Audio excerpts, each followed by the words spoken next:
नमस्कार, Asian public TV में आपका स्वागत है। मैं हूं doctor Shishir Upadhyay. Asian public TV Bollywood खबरों में इन दिनों संजय लीला भंसाली के वेब सीरीज हीरा मंडी काफ़ी सुर्खियों में है। हीरा मंडी की कहानी के अलावा गाने भी पसंद किए जा रहे हैं। वेब सीरीज के गानों पर मशहूर गीतकार AM तुराज ने काम किया है। ऐसे ही उन्होंने हीरा मंडी के लिए गाने तैयार करते वक्त किस तरह की बातों को ध्यान में रखा था। उन्होंने कहा कि हीरा मंडी के लिए गाने लिखते वक्त उस जहन में रखा गया एरा वह एक वेब सीरीज़ थी AM। तो राज ने कहा कि उस वक्त की धुनें हो, इसमें संजय जी ने काफ़ी ध्यान रखने को बोला था। उस वक्त जैसी गायकी होती थी उसका भी काफ़ी ध्यान रखा गया है। मेरा यह था कि उस ज़माने की कविता मौजूद रहें, जैसे बंदिश और गज़ल की तरह। वहीं हमने कोशिश की और उसकी पूरी तैयारी की, क्योंकि वह ज़माना 1930 से 1940 के वक्त का था। TBF की मोस्ट पॉपुलर सीरीज पंचायत का नया सीजन OTT पर खूब धमाल मचा रहा है। चारों तरफ से तारीफें पा रहे पंचायत के 3 के सभी किरदारों की चर्चा सोशल मीडिया पर हो रही है। सचिव जी, रिंकी, खुशबू भाभी, क्रांति देवी के साथ साथ फुलेरा के दामाद जी ने भी ऑडियंस को खूब पसंद किया गया। फुलेरा के दामाद गणेश का किरदार एक्टर आसिफ खान ने निभाया है। एक्टर आसिफ खान आज फुलेरा के दामाद जी बनकर सोशल मीडिया पर खूब तारीफें बटोर रहे हैं। आसिफ खान आज जिस मुकाम पर हैं उसके लिए वहां तक पहुंचना आसान नहीं था। रिपोर्ट्स के मुताबिक पिता के गुजर जाने के बाद आसिफ ने घर का गुजारा चलाने के लिए छोटे मोटे काम किए। आसिफ खान ने होटल में वेटर का काम भी किया है।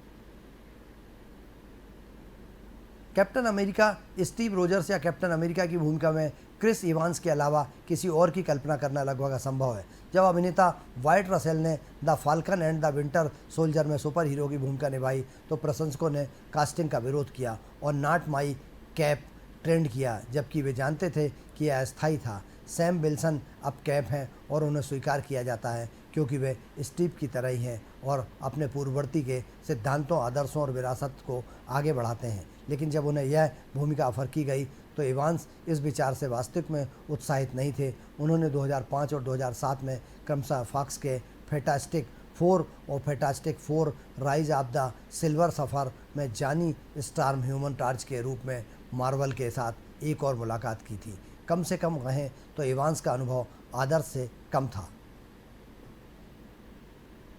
बॉलीवुड एक्टर फरदीन खान ने काफ़ी लंबे समय तक संजय लीला भंसाली की सीरीज हीरा मंडी से वापसी की है। इस सीरीज में वह वली मोहम्मद के किरदार में नजर आए हैं। सीरीज में फरदीन खान का परफॉर्मेंस उनके चाहने वालों को काफ़ी पसंद आ रहा है। फरदीन खान ने इंटरव्यू के दौरान फिल्मों से जितना समय तक दूर रहने की वजह बताई। उन्होंने कहा कि वह अपने पिता को खोने के बाद मुझे अपने लिए कुछ समय चाहिए था। उस समय मुझे हेल्थ को लेकर थोड़ा सा डर था, मुझे बस कुछ समय की छुट्टी लेने की ज़रूरत थी। आप यकीन मानिए इतनी लंबी छुट्टी की कोई प्लानिंग नहीं थी। इसके अलावा हम बच्चे चाहते थे। बॉलीवुड फिल्म मेकर करण जौहर एक फिल्म की रिलीज़ को लेकर का कोर्ट बॉम्बे हाई कोर्ट पहुँचे हैं। उन्होंने बॉम्बे हाई कोर्ट में याचिका दाखिल की है कि उनके नाम का गलत इस्तेमाल किया जा रहा है। उन्होंने शादी के डायरेक्टर करण और जौहर नाम की फिल्म पर रोक लगाने की मांग की है। ये फिल्म 14 जून को रिलीज़ होने वाली है, जिसे लेकर अब करण कोर्ट पहुंच गए हैं। करण ने अपनी अर्जी में लिखा है कि फिल्म के नाम के जरिए उनका मजाक उड़ाने की कोशिश की गई है। प्रोड्यूसर इंडिया प्राइड एडवाइजरी और संजय सिंह के साथ राइटर डायरेक्टर बबलू सिंह के खिलाफ उच्च न्यायालय में मुकदमा दायर किया गया है। इस मुकदमे में संजय और अन्य के खिलाफ फिल्म के टाइटल में उनके नाम का इस्तेमाल करने पर हमेशा के लिए रोक लगाने के आदेश की मांग की गई है। बॉम्बे हाई कोर्ट में मामला लिस्टेड है और उस पर सुनवाई होनी है।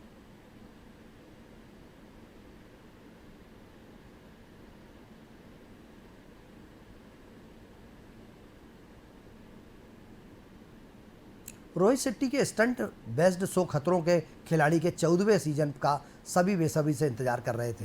फाइनली अब रोमानिया में इस शो की शूटिंग हो रही है। पहले सेट से लड़ाई झगड़े की खबरें सामने आ रही थी, लेकिन अब कंटेस्टेंट ने के घायल और चोटिल होने के वीडियो सामने आने लगे हैं। हाल ही में बिच्छुओं के कारण सालिन भनोट की तबीयत बिगड़ गई थी। अब अभिषेक कुमार को भी चोट लगी है। उनके फोटोज वायरल हो रहे हैं। करण ओबेरॉय और मोना सिंह की मुलाकात साल 2006 में टीवी शो जस्सी जैसा कोई नहीं की शूटिंग के दौरान हुई थी।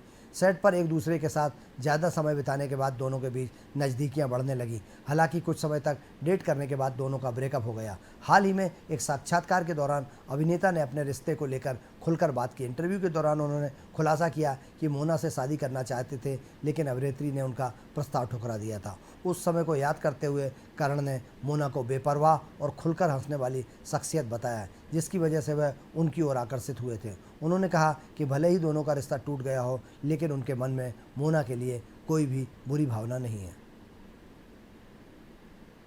पुष्पा पार्ट 1 की जबरदस्त सफलता के बाद अब मेकर्स उसके दूसरे पार्ट का इंतजार कर रहे हैं। अल्लू अर्जुन और रश्मिका मंदाना स्टारर यह मूवी अगस्त में रिलीज होने वाली है। हालांकि अब इसे लेकर एक नया अपडेट सामने आ रहा है। बताया जा रहा है कि मेकर्स उसकी रिलीज डेट को आगे बढ़ा सकते हैं। साथ ही पर्दे पर इसकी कई मूवी के साथ टकराव होने वाला है। त्योहारों पर होने वाली छुट्टियों के कारण सिनेमाघरों में आने वाले दर्शकों की संख्या काफ़ी बढ़ जाती है। इस साल स्वतंत्रता दिवस यानी 15 अगस्त को रिलीज होने वाली 2 फिल्मों पुष्पा 2 द रूल और सिंघम अगेन की घोषणा पिछले साल हो गई थी। ऐसे में दोनों के बीच टकराव की चर्चा है। सलमान खान मुंबई में अप्रैल में बॉलीवुड अभिनेता सलमान खान के निवास के बाहर हुई गोलीबारी के सिलसिले में उनका और उनके अभिनेता भाई अरबाज खान का बयान दर्ज किया गया है। बयान दर्ज करते समय सलमान खान ने एक ऐसे अपराध के लिए निशाना बनाए जाने पर अपनी हताशा और निराशा भी व्यक्त की, जिसके लिए वह पहले ही बहुत कुछ झेल चुके हैं और विभिन्न अदालतों द्वारा लगाए गए जुर्माने का भुगतान कर चुके हैं। अधिकारी ने बताया कि क्राइम ब्रांच का 4 सदस्यीय दल इस माह के प्रारंभ में बांद्रा के गैलेक्सी अपार्टमेंट में गया था, जहां यह खान परिवार रहता है। इस मामले में कुल 6 लोगों को गिरफ्तार किया गया है। उनमें से एक अनुज थापन ने 1 मई को पुलिस हवालात में कथित रूप से फांसी लगा ली थी।